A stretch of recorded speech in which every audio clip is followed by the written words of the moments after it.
Afghanistan. And why is it important? Because Afghanistan is at I feel, historic crossroads. It could either go in the direction of peace, stability after 40 years of conflict, or if this goes wrong, it could go into chaos, humanitarian crisis. It could lead to a huge refugee problem which will affect all the neighbors. And from Pakistan point of view, it would have terrorism from soil of Afghanistan, because already there are 3 terrorist groups that have been operating from the Afghan soil and attacking Pakistan. Your Excellency, many people are saying right now that Pakistan, the Islamic Republic of Pakistan, are helping Taliban. Is it true, from your standpoint, with regard to specifically the recent events in Panjshir province, that people saying that some groups are saying that Pakistan was helping Taliban? Could you please share your thoughts in this regard on how far it's true?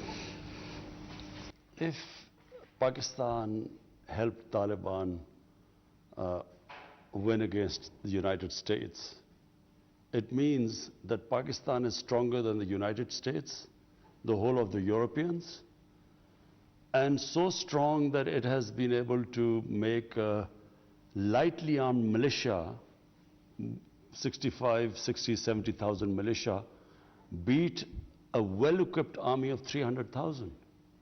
So it is, unfortunately, it is a propaganda which has been unleashed, number one, by the Afghan government to cover up its incompetence, its corruption, its inability to give governance to, proper governance to Afghanistan, it being perceived as a puppet government, not being respected by the people of Afghanistan.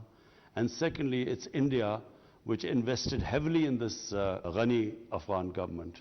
And so this propaganda comes from there, but it has no logic.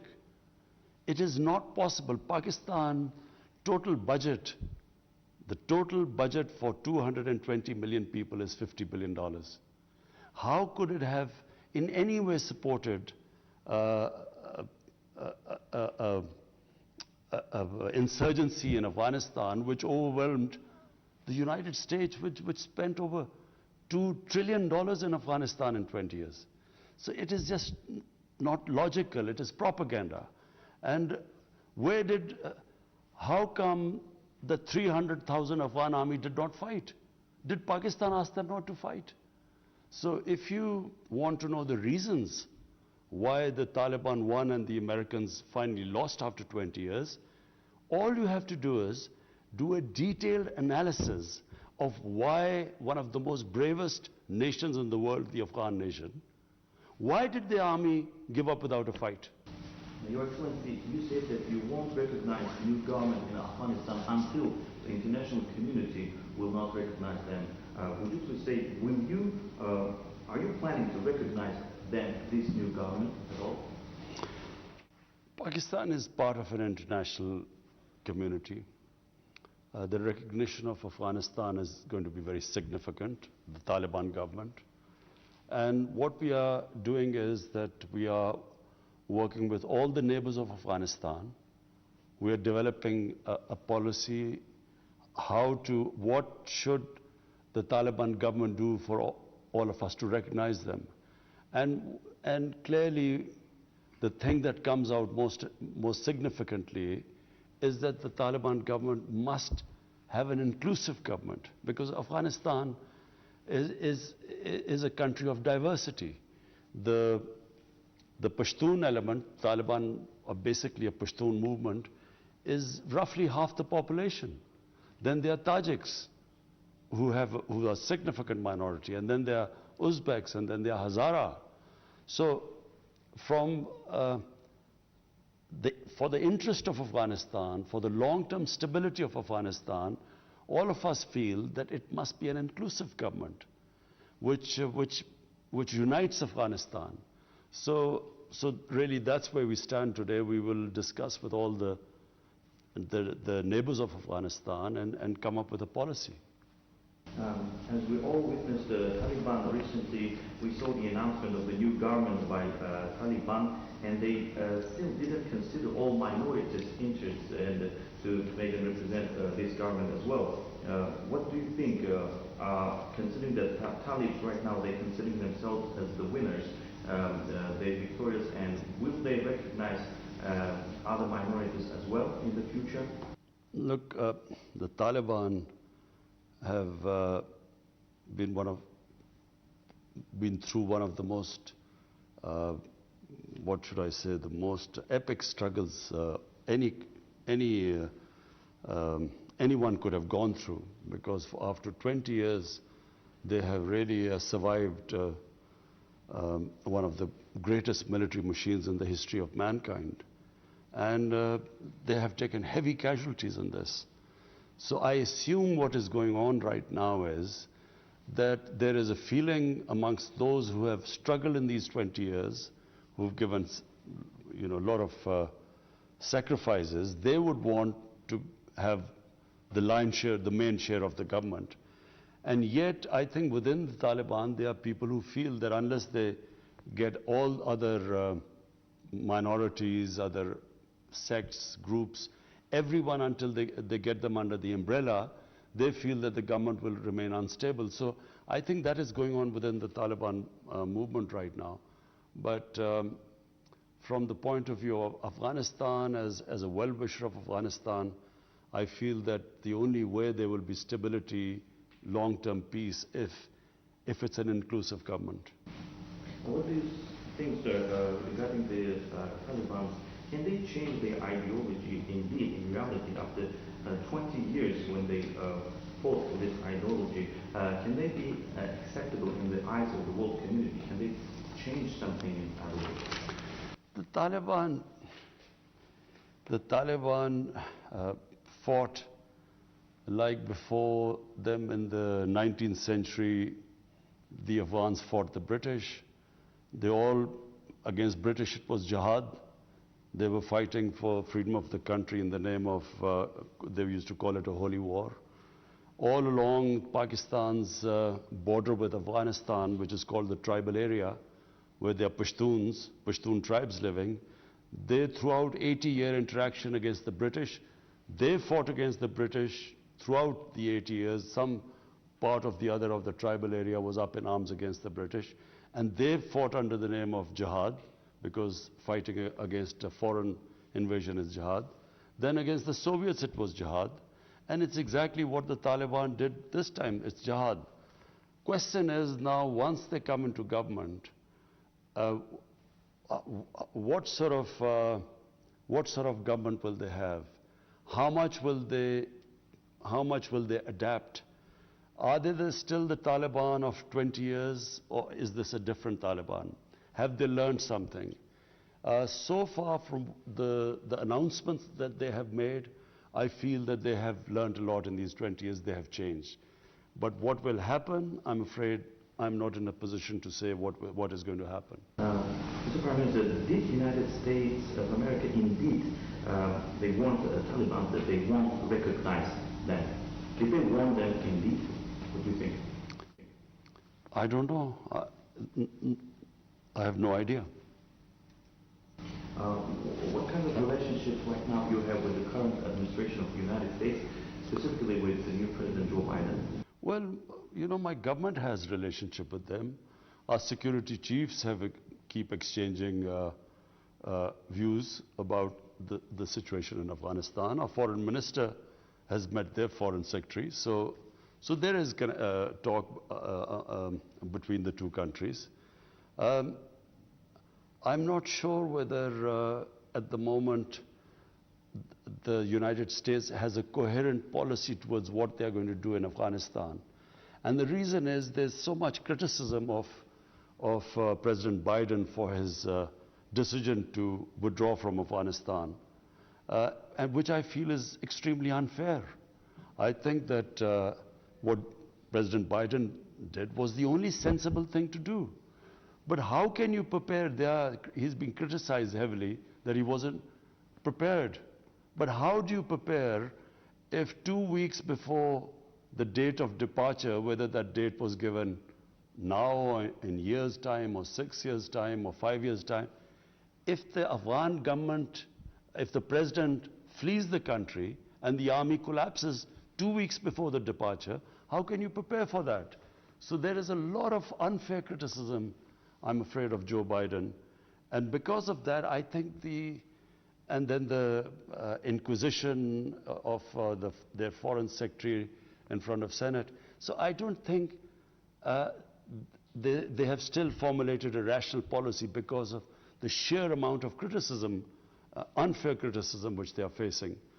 But I think sooner or later, the US has to decide that unless Afghanistan stabilizes and unless this huge humanitarian crisis is averted by helping this government, or forget the government, the people of Afghanistan, unless the people of Afghanistan are helped and stabilized, the situation stabilizes, if this descends into a huge humanitarian crisis, which it will go if the international community does not help, then the consequences would be far-reaching in terms of refugees. There'll be a huge refugee problem, which Pakistan probably will face more, Iran, two countries which have taken the most number of Afghan refugees. We still have almost 3 million Afghan refugees. But it will also have on terrorism, that if there is instability in Afghanistan, then how will the government be able to stop terrorism from Afghan soil? And there again, Pakistan is worried because there are already 3 different groups that have been operated from Afghan soil hitting Pakistan. But the thing that happened in Kabul International Airport is the clear evidence that there is still a terrorism in place. Because those terrorist groups like Al-Qaeda, ISIS and others might even get stronger in this situation. And from your standpoint, whether it is a crucial time to unify efforts, not only Pakistan but international community, to consider these threats because there might be some harmful consequences.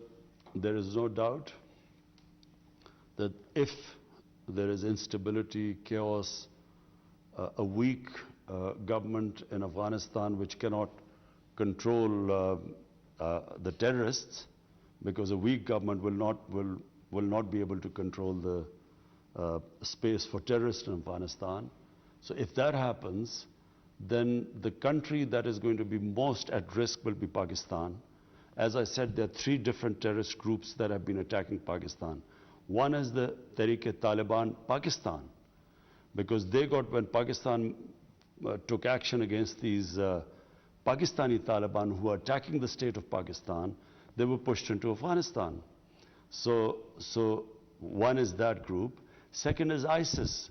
ISIS has done a number of attacks inside Pakistan territory. And that ISIS is the one which did that attack on the Kabul airport. But also we have Baloch terrorists. These terrorists have been using Afghan soil to do attacks in Balochistan.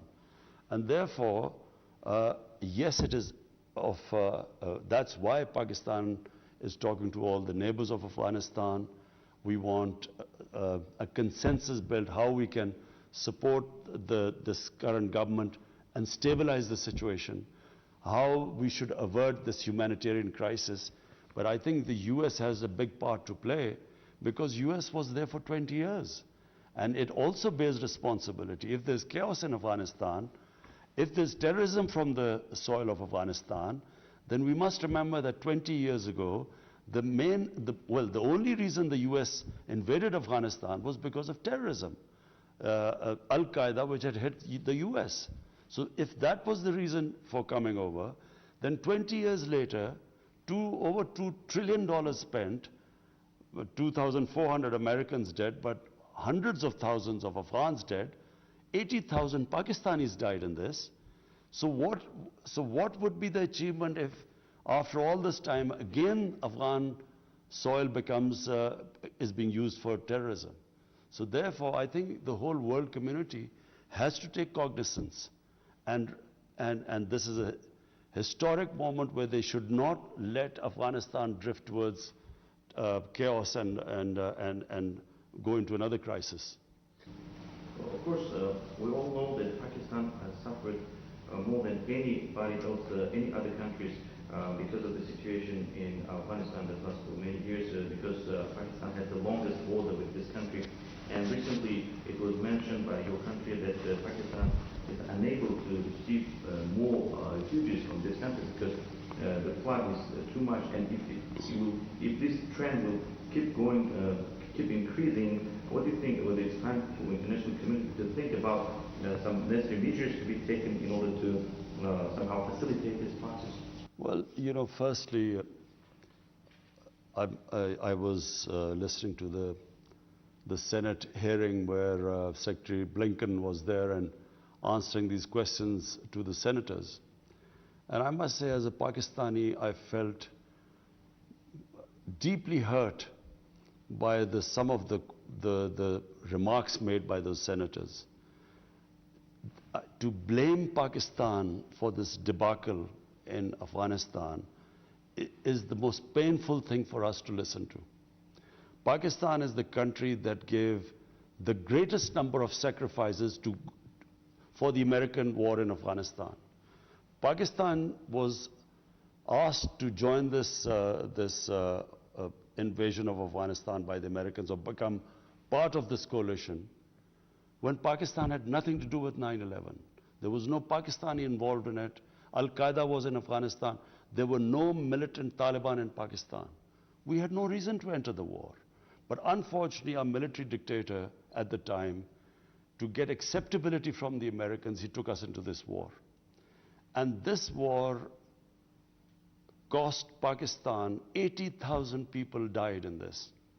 Because what happened was that the Mujahideen of 80s who were trained to fight jihad against the Soviets, we had trained them to fight against foreign occupation was a holy war, a jihad. And now when the Americans invaded Afghanistan, the same people we are trying to tell them now, because we had joined the Americans, we now are telling them that now fighting against the Americans is terrorism. So they turned against us. They called us collaborators. So they started doing terrorist acts against Pakistan.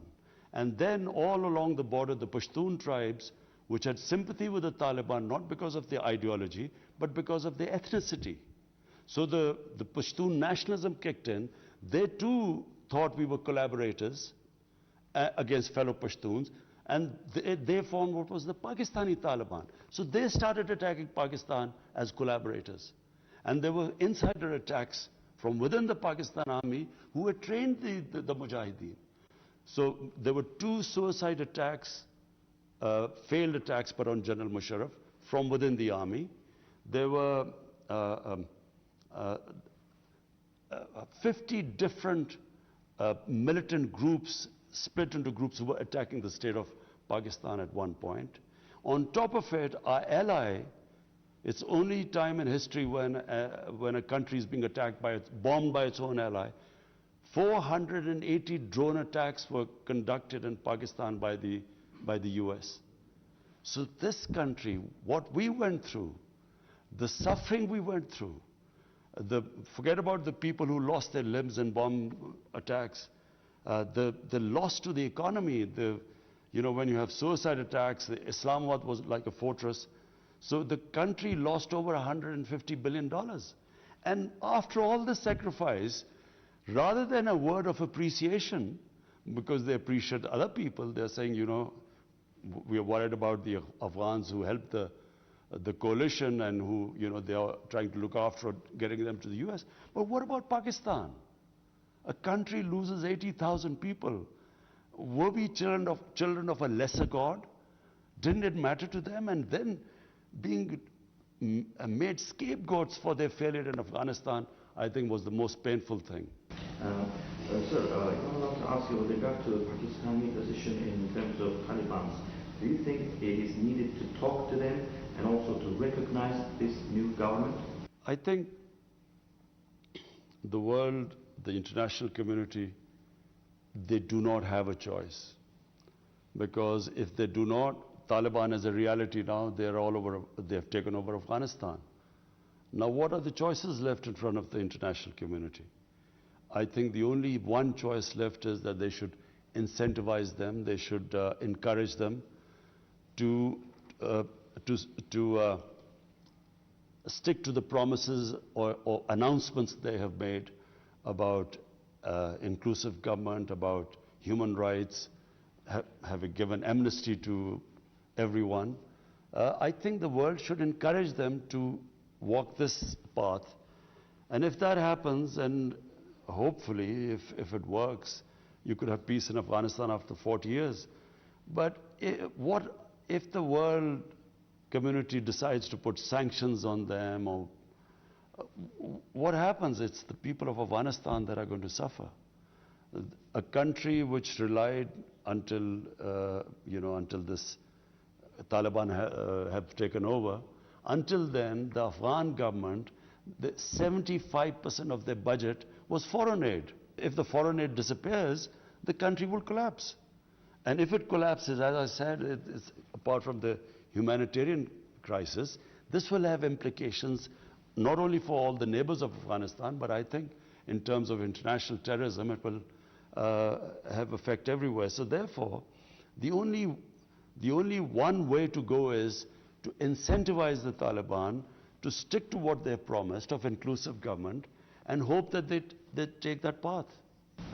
Your Excellency, the Prime Minister, right now we know that Pakistan and India are members, both countries are members of SCO.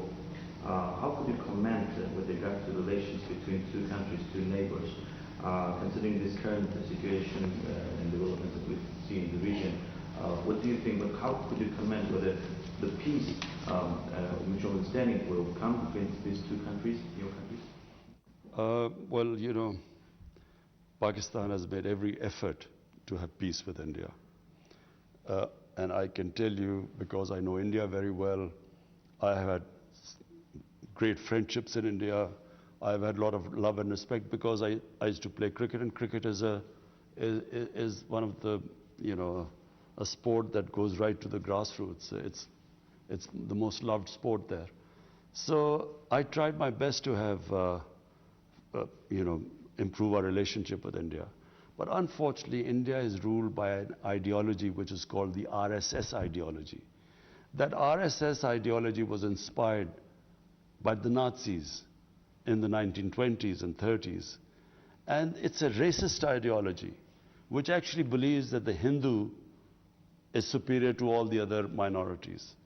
And therefore, it is a strongly anti-Pakistan, quite an aggressive ideology which, which believes in subordinating not just the minorities in India, but also the neighbors around them.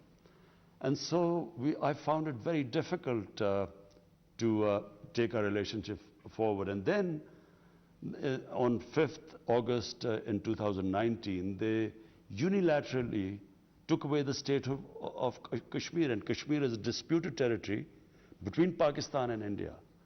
And this has been recognized by the world community through United Nations Security Council resolutions. So once they did that, then that's when all our communication stopped. Because there's no way we can have normal relationship when what they're doing in Kashmir is violating every human right. The world community worries about Taliban's human rights violations. Well, what about the violations that are going on in Kashmir, where there are some 800,000 Indian troops basically keeping 8 million people, Kashmiri people, in an open prison. And every right of theirs is violated. They talk about women's rights in Afghanistan, but there are about, 30, 40,000 Kashmiri women that have been raped by the security forces, and all sorts of human rights abuses. This has been well documented by the Human Rights Commissioner of the United Nations. So, unfortunately, until they go back to taking the statehood of Kashmir on 5th August 2019, until they go back, unfortunately, we cannot resume a normal relationship with them. Mr. Prime Minister, what do you think if Pakistan decides to stop testing of ballistic missiles? Do you think it will somehow help to improve relationships between your countries? Pakistan is almost 7 times smaller than India.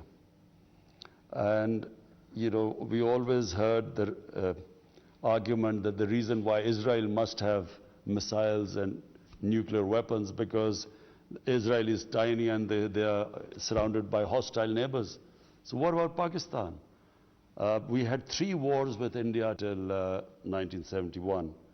And ever since we've had the nuclear deterrence, actually there has been no war between us.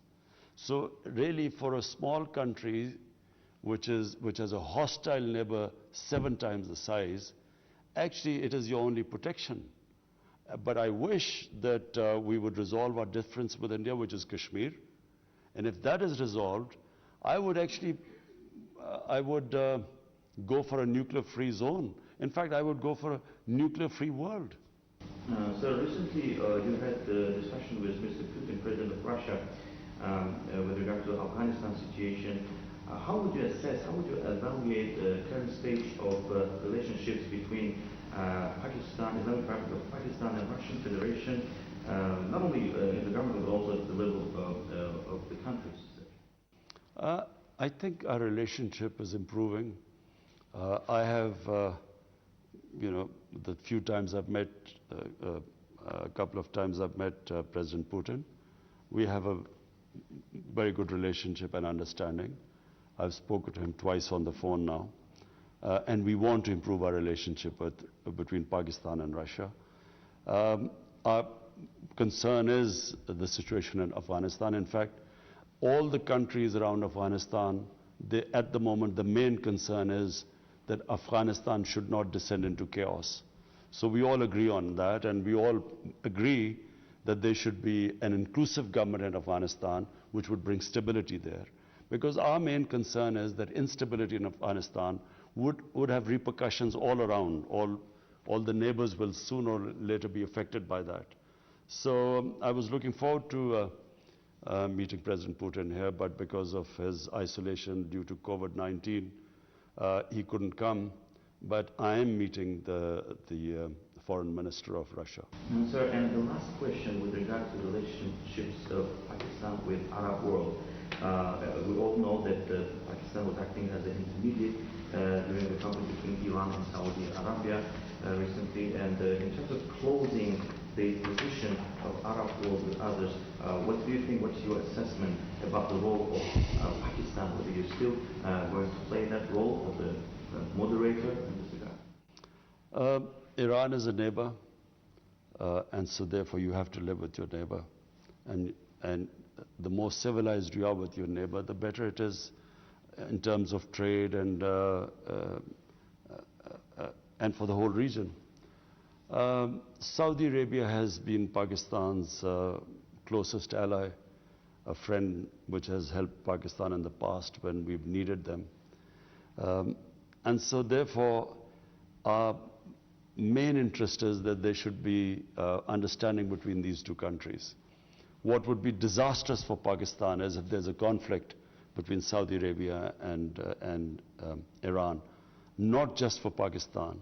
It would be a disaster for the developing world because any conflict between those two would affect the oil prices. Already because of COVID-19 and the supply shortages in the world, the commodity prices have risen up, and it is affecting, inflation is affecting most of all the developing world. It's affecting everyone, but commodity prices rising in the developing world is having a devastating impact on poverty, rising poverty. So if the two clashed, Iran and Saudi Arabia, I'm afraid the immediate impact would be oil prices. And this will be devastating for the poor people in the whole world. There's poorer countries and the poor people in all countries will be affected. Therefore, I think not just Pakistan, but everyone must ensure that there's a better understanding between these two countries. Thank you very much. वज़ीर-ए-आज़म इमरान खान का Russian TV channel RT Arabia को दिया गया interview हम आपको उर्दू तर्जुमे के साथ दिखा रहे थे। जैसे कि आपने जाना कि शंघाई ताउन तंजीम इजलास जो होने जा रहा है, जो हो रहा है इनफैक्ट, उसको लेकर वज़ीर-ए-आज़म इमरान खान ने बात की है। उन्होंने बात ये की है कि अफ़गानिस्तान का मसला, ज़ाहिर है बहुत सारे और दीगर इशूज़ वहाँ पर डिस्कस हो रहे होंगे, लेकिन अफ़गानिस्तान का जो इशू है इसको लेकर सबसे ज़्यादा बात हो रही है। और सिर्फ पाकिस्तान में या शंघाई ताउन तंजीम के इस इजलास में नहीं, बल्कि हम देख रहे हैं कि दुनिया के तकरीबन हर मुल्क में ही अफ़गानिस्तान को लेकर और ख़ास